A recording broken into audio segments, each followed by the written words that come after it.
Olá, pessoal. Voltamos então nesse segundo vídeo para nós adentrarmos, né, um pouco mais ainda na teoria para compreender, né, a complexidade desse tema, né, que é a repetição. E tirar, né, acho que a repetição talvez dessa compreensão como se ela fosse uma reprodução de alguma coisa, né? E é muito mais que isso. Na verdade, a conceituação de repetição, ela está na teoria do Freud num momento muito fundamental da teoria, que é no livro Além do Princípio do Prazer, de 1920. Né? Ele já tinha elaborado a repetição num texto bem anterior, que é o texto recordar, repetir e elaborar, né? E aí depois, em 1920, ele traz, dando uma outra consistência, né, a esse conceito, a esse fenômeno, né, psíquico, onde ele vai conceituar a pulsão de morte, né? O que é além do princípio do prazer, né? Que outro mecanismo é esse que está para além, né? É a própria pulsão de morte, e aí a gente vai ver depois a correlação dessa pulsão de morte com a repetição, mas não agora. Agora nós vamos ver essa mudança que há na compreensão do princípio do prazer. Então, eu vou abrir aqui o slide e vou buscar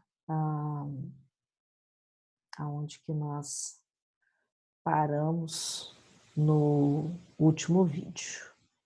Então, eu risquei aqui a transferência, né, porque nós vimos no primeiro vídeo, e agora nós vamos ver o princípio do prazer.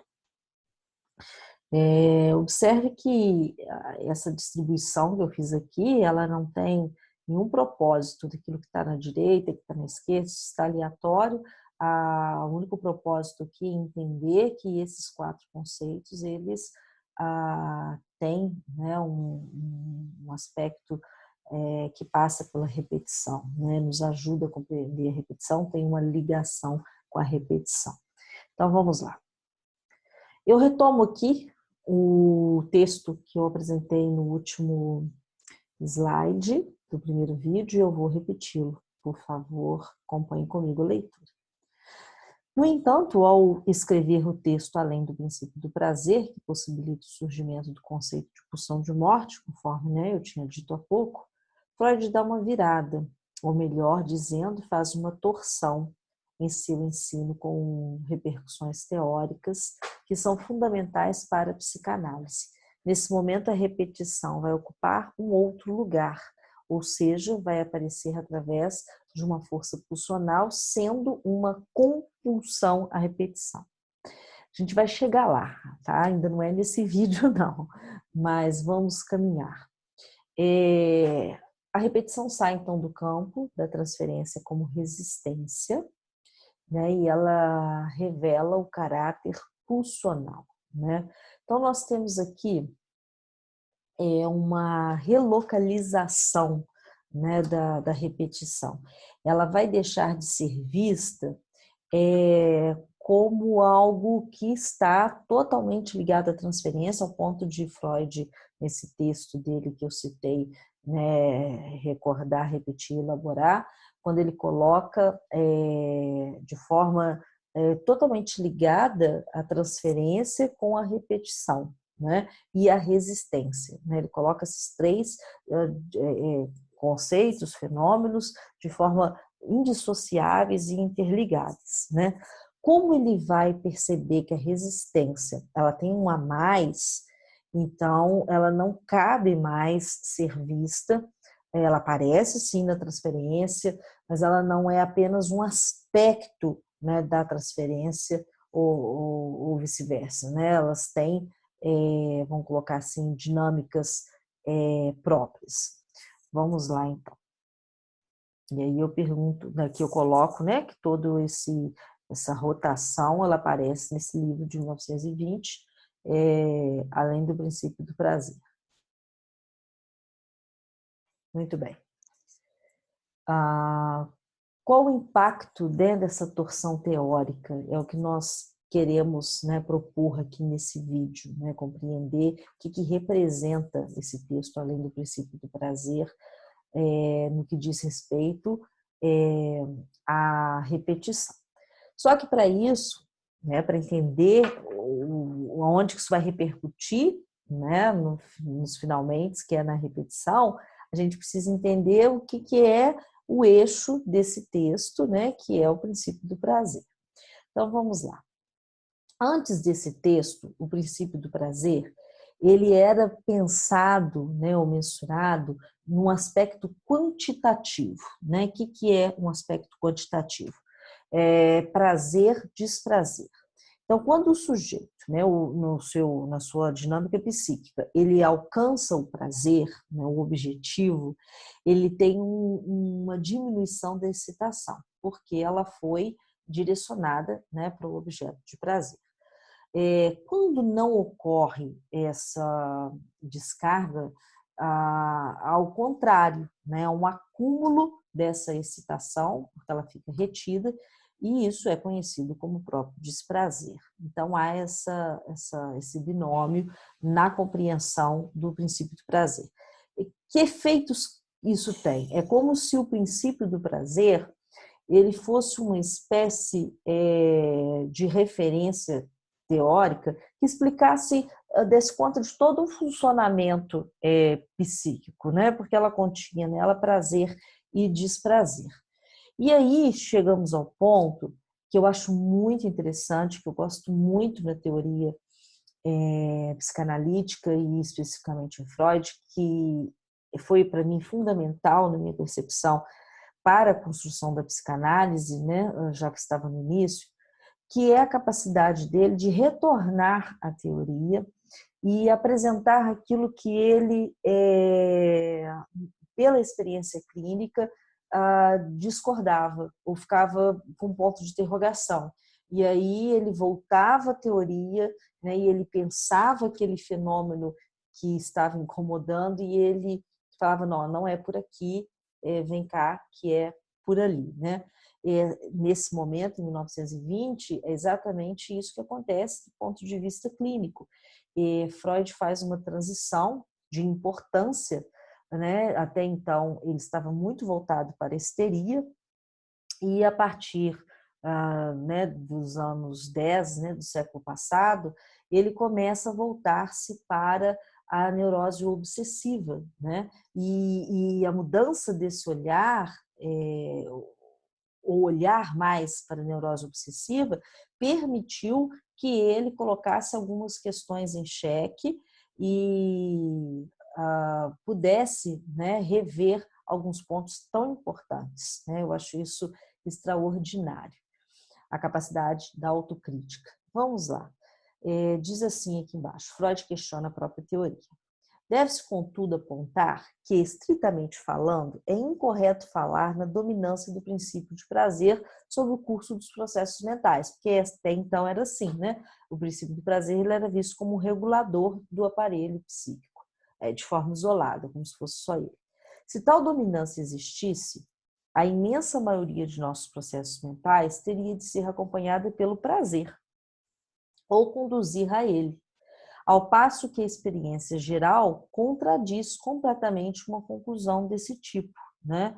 Então ele vai dizer, não é só prazer que há no aparelho psíquico, né? E não apenas, né, como ele coloca aqui antes de 1920, prazer e desprazer, né? Não é dessa maneira, mas há uma insistência, né, pelo sofrimento, há uma compulsão, né, àquilo que é desprazeroso. Então, é alguma coisa que não se encaixa nesse modelo quantitativo. E aí é onde Freud vai assentar, né, na teoria.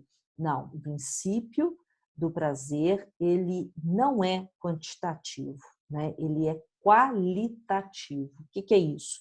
Ele deixa de ser pensado como prazer e desprazer, diminuição ou aumento da excitação, e ele passa a ser pensado pela sua essência, que é o compromisso que ele tem com a busca do prazer, a satisfação da libido, né? Então, fica o princípio do prazer como um representante, né, dessa satisfação libidinal. E aí, vamos lá, depois de 1920, né, depois dessa obra, além do princípio do prazer, muito marcada, né, pelo contato do Freud com a neurose obsessiva, o princípio do prazer passa a ser qualitativo, né? Que qualidade é essa? Né? Qualidade de representar as exigências do libido e, portanto, fica com a intenção de obtenção do prazer. Né? Esse é o foco do princípio do prazer, obter prazer. Porém, Freud vai trazer uma parte modificada, vamos colocar assim, desse princípio do prazer, que ele vai chamar de princípio da realidade. O que é o princípio da realidade? Né? Ele representa as influências do mundo externo. Ele também, tal como o princípio do prazer, tem como objetivo final, né, o prazer, porém, ele, por ter essa representação do mundo externo, ele funciona de uma forma mais mediadora. Né? Ele comporta o desprazer não como meta, não como objetivo, mas como necessário para se alcançar o prazer. Ou seja, eu chegar do outro lado do rio e sentar na sombra, né, fresca, eu vou ter que nadar um rio violento abraçada. Né? Então, ele comporta o que está aí no meio do caminho até chegar do outro lado. O princípio do prazer vai mirar apenas do outro lado, ele quer a satisfação, né? Enquanto que o princípio da realidade vai fazer essa mediação. O princípio do prazer, aqui fazendo uma recapitulação, para a gente entender qual que é o impacto dessa torção teórica, né? Quando Freud vai dizer, então, o princípio do prazer, ele não dá conta de explicar todos os fenômenos do aparelho psíquico. Quando ele tira o princípio do prazer dessa condição quantitativa e coloca nela uma condição qualitativa, é exatamente porque ele já estava incomodado, né, com esse lugar do princípio de prazer como aquele fenômeno que desse conta de explicar os demais fenômenos psíquicos. E Freud vai falar assim, não é por aí. Tem alguma coisa além do princípio do prazer, né? Porque quando ele diz assim, não é quantitativo, é qualitativo, né? Se perde do princípio do prazer esse componente contrário, né, ao movimento, ao prazer, né? O componente ele vai chamar de nirvana, né? Que é esse movimento orgânico nosso de retorno aquilo que é até anterior ao início da vida, que é o nosso estado inorgânico, né? sem vida. Freud vai dizer o tempo todo há um contraponto disso, o princípio do prazer, buscando esse movimento de vida, buscando esse alcance, né, de alguma coisa, mas há um todo aqui que o princípio do prazer não dá conta, que o princípio do prazer não responde, que aí ele vai falar, é o que está além, e ele vai chamar esse além de pulsão de morte, né? E que vai ser tão fundamental na obra dele para explicar uma série de coisas e, inclusive, a repetição, né? Que ele vai dizer o seguinte, olha, o sujeito está em atendimento clínico, quem tem aqui experiência, né, com a clínica, seja ela em qualquer instância, né, voltada para o público adulto, infantil ou de casais, esse fenômeno aparece. O tratamento está indo muito bem, o sujeito ou os sujeitos estão fazendo, né, elaborações a transferência está bem amarrada, bem conduzida, e de repente, quando esse sujeito ele vai assumir, né, uma compreensão que vai dar um salto, né, quando ele vai poder fazer uma captura, né, de um entendimento que vai fazer com que ele produza para além, né, dessa repetição, o sujeito bloqueia, né? E isso pode acontecer de várias formas, né? Esse sujeito ele resiste essa melhora, ele resiste essa progressão, como se alguma coisa o puxasse, como se ele tivesse um compromisso, né, um comprometimento com alguma outra coisa que não seja o prazer, né? Ficar bem talvez não é aquilo que nós queremos, ou buscar um tratamento, ou buscar um atendimento, e por que quando estamos chegando quase lá, nós retrocedemos, né? E agimos como que compelidos a permanecer no sofrimento, a permanecer, às vezes, numa condição patológica, né? E aí Freud vai dizer, é porque o princípio do prazer não explica isso, né? Fazendo uma análise sobre esse fenômeno, né? De insistir na permanência do sofrimento. Ele vai dizer porque tem algo em maior, algo que realmente nos puxa, nos suga para esse outro lugar que não é de prazer, para nos levar à morte, né? Que é o retorno, né? O início de tudo, antes do início de tudo. E aí Freud vai dizer, além do princípio do prazer, é a pulsão de morte. E a repetição, ela vai entrar, né, como o princípio dessa pulsão de morte, né?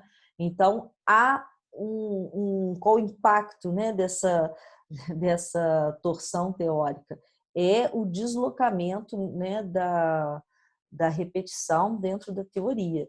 Né? No primeiro momento, ela vinha como uma resistência à não lembrança, né? Uma resistência à lembrança, uma resistência ao saber, né? Como se fosse apenas isso, né? E que parecia ali dentro da transferência.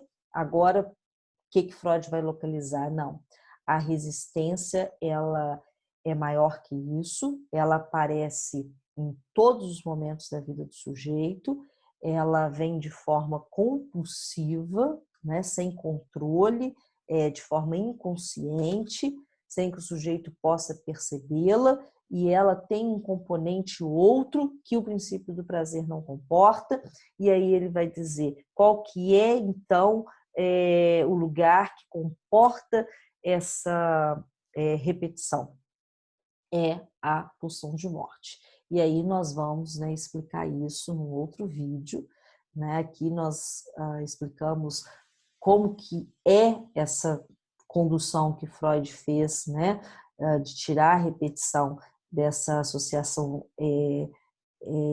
tão amarrada no primeiro momento, né, com repetição e resistência, e fazer uma relocalização dentro da teoria, quando ele se incomoda com o princípio do prazer como regulador da psique humana, né? E aí ele chega ao conceito de pulsão de morte, né?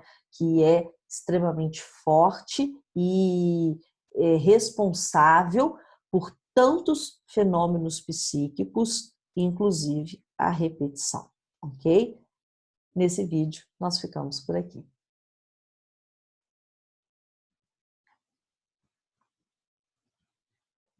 Ai, fala que não gravei.